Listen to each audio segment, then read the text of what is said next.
serbische Volksmelodien auf einer Hirtenflöte geblasen, laden ein, die Tanzabende des jugoslawischen Nationalballetts zu besuchen.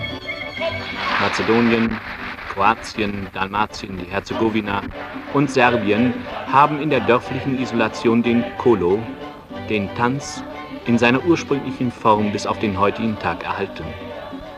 Es gibt kein Land auf der Welt, welches eine reichere Tanztradition hat als Jugoslawien. Der Reichtum zeigt sich sowohl in der Vielfalt der Formen als auch in der Verschiedenheit der Schritte und besonders aber in den schmückenden Stickereien der traditionellen Trachten.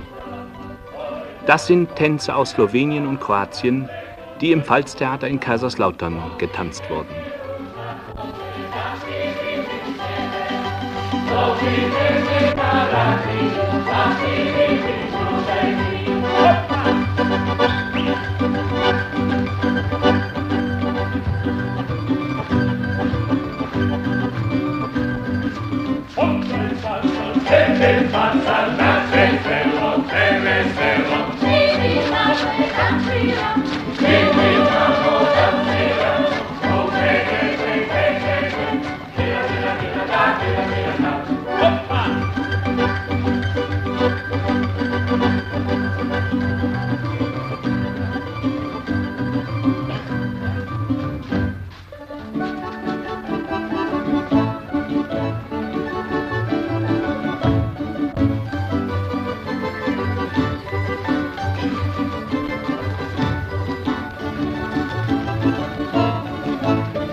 Mit